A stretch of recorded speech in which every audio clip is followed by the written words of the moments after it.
Xo'p, domen va IP manzilga bir misol ko'radigan bo'lsak, masalan o'zimizni mana shu abstract Docker alternativi misolida. Masalan, menda Laravel Tax degan proyektim bor. Buni domeni bor va porti bor. Domeni Laravel test, Laravel task or local. Bu domen HTTPC protokoli bilan so'rov yuborib ochib beryapti menga lokalni. Xo'p. Endi buni porti bor.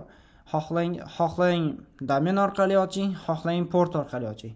Port orqali ochadigan bo'lsak, bu masalan hozir bu yoqqa kopiya qilib tashlaymiz. Mana bu yoqda o'zi.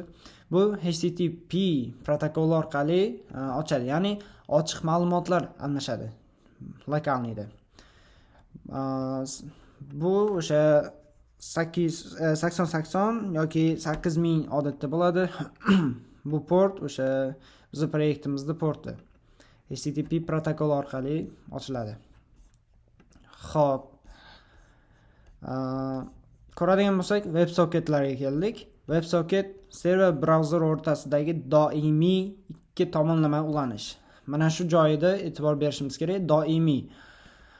WebSocketlar bular masalan notificationlarda ishlatishimiz mumkin biror bir yoki bo'lmasam real time chatlar, mana shu Telegram yoki biror bir saytga kiradigan bo'lsak, bizga o'ng tomonda odatda chiqaradi. Bu saytimizda ham bor edi, adashmasam. Yo'q, bunda yo'q ekan. Masalan, bu yoqda kichkina chat oynasini chiqaradi. Admin bilan bog'lanish uchun yoki saytga bir narsa qoldirish uchun, o'zimizni qiziqish bildirganimiz uchun, komment qoldirishimiz uchun real time chat oynasini beradi. Bular barchasi WebSocketlar bilan qilinadi. WebSocketlar shu Pusher bor, ya'ni boshqa Laravel 12 da, 11 da Reverb bor. WebSocket vazifasi doimiy brauzerni bog'lab turish vazifasini bajaradi, ishini bajaradi. Server va brauzer o'rtasida doimiy. Bizda Ajax degan narsa bor. Masalan, bu Ajax so'rovlar bu ham real time hisoblanadi.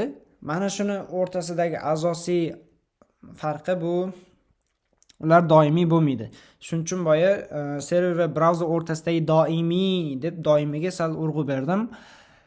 Ularning farqi doimiy bo'lmaydi. Ya'ni Ajaxda masalan o'sha biror bir API ga post zaprosini jo'natadigan bo'lsak, ya'ni biror bir crudni tasavvur qilaylik yoki bo'lmasam registratsiya jarayonini tasavvur qilaylik.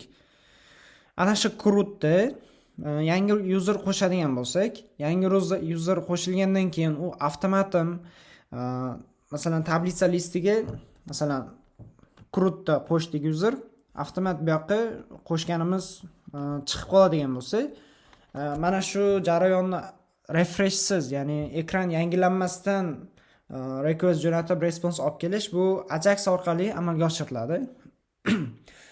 Vue.js'da bu doimiy bo'lmaydi, lekin real time bu ham. Pusher esa WebSocket esa buni doimiy qiladi. Ya'ni masalan men salom deb biror bir chat yasadim. Chat yasagandan keyin salom yoki biror bir xabarni sherigimga, do'stimga jo'natdim.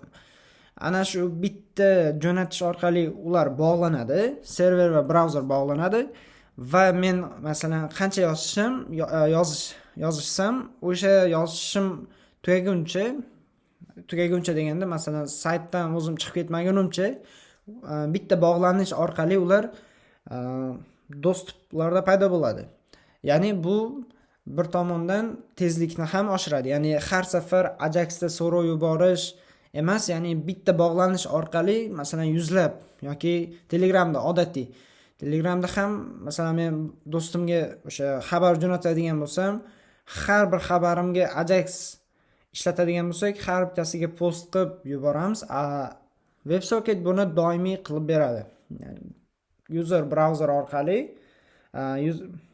user klient bilan serverning o'rtasidagi doimiy aloqani amalga oshirib beradi.